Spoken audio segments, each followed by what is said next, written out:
The Book of Jonah. Jonah, chapter 1. The word of the Lord came to Jonah, son of Amittai.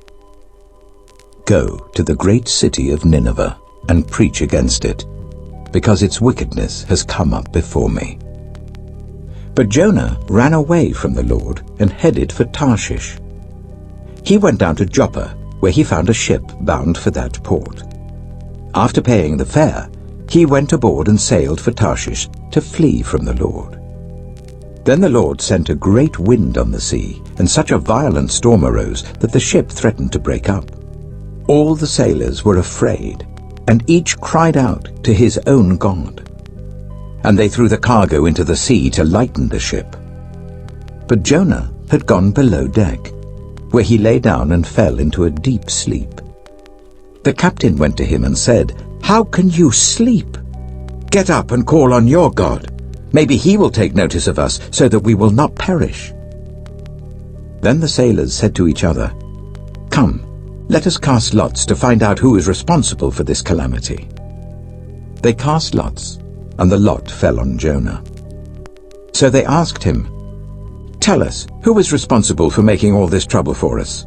What kind of work do you do? Where do you come from? What is your country? From what people are you?" He answered, "I am a Hebrew, and I worship the Lord, the God of heaven, who made the sea and the dry land."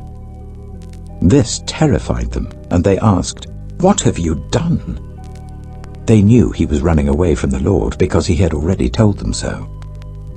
The sea was getting rougher and rougher, so they asked him, "What should we do to you to make the sea calm down for us?" "Pick me up and throw me into the sea," he replied, "and it will become calm. I know that it is my fault that this great storm has come upon you." Instead, the men did their best to row back to land, but they could not, for the sea grew even wilder than before. Then they cried out to the Lord, "Please, Lord, do not let us die for taking this man's life.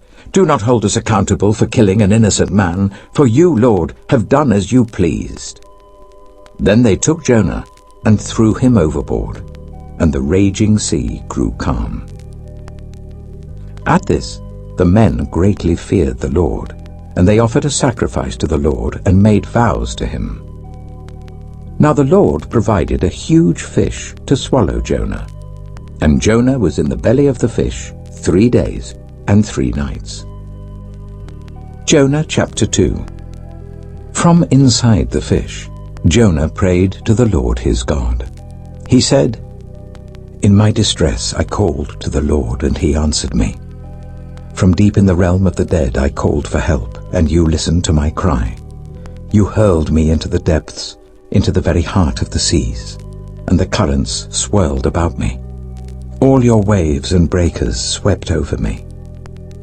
I said, I have been banished from your sight, yet I will look again towards your holy temple. The engulfing waters threatened me, the deep surrounded me. Seaweed was wrapped around my head. To the roots of the mountains I sank down. The earth beneath barred me in forever. But you, Lord my God, brought my life up from the pit. When my life was ebbing away, I remembered you, Lord, and my prayer rose to you, to your holy temple. Those who cling to worthless idols turn away from God's love for them. But I, with shouts of grateful praise, will sacrifice to you. What I have vowed, I will make good. I will say, salvation comes from the Lord. And the Lord commanded the fish, and it vomited Jonah onto dry land. Jonah chapter 3. Then the word of the Lord came to Jonah a second time. Go to the great city of Nineveh, and proclaim to it the message I give you. Jonah obeyed the word of the Lord and went to Nineveh. Now Nineveh was a very large city. It took 3 days to go through it. Jonah began by going a day's journey into the city, proclaiming, 40 more days and Nineveh will be overthrown. The Ninevites believed God. A fast was proclaimed, and all of them, from the greatest to the least, put on sackcloth. When Jonah's warning reached the king of Nineveh, he rose from his throne, took off his royal robes, covered himself with sackcloth, and sat down in the dust. This is the proclamation he issued in Nineveh. By the decree of the king and his nobles, do not let people or animals, herds or flocks taste anything. Do not let them eat or drink, but let people and animals be covered with sackcloth. Let everyone call urgently on God. Let them give up their evil ways and their violence. Who knows? God may yet relent and with compassion turn from his fierce anger so that we will not perish. When God saw what they did and how they turned from their evil ways, he relented and did not bring on them the destruction he had threatened. Jonah chapter 4. But to Jonah this seemed very wrong, and he became angry. He prayed to the Lord. "Isn't this what I said, Lord, when I was still at home?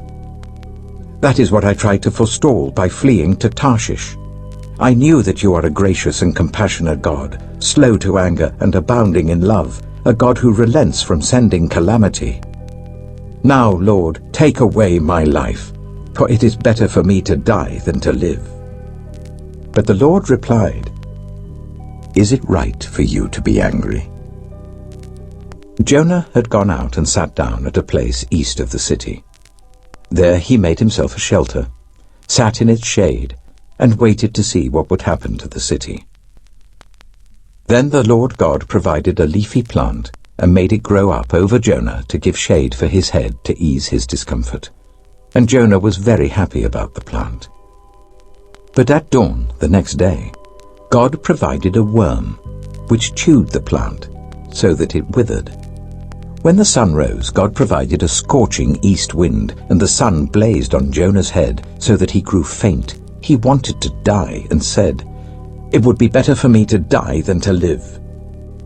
But God said to Jonah, "Is it right for you to be angry about the plant?" "It is," he said, "and I'm so angry I wish I were dead." But the Lord said, "You have been concerned about this plant, though you did not tend it or make it grow. It sprang up overnight and died overnight. And should I not have concern for the great city of Nineveh, in which there are more than 120,000 people who cannot tell their right hand from their left, and also many animals?"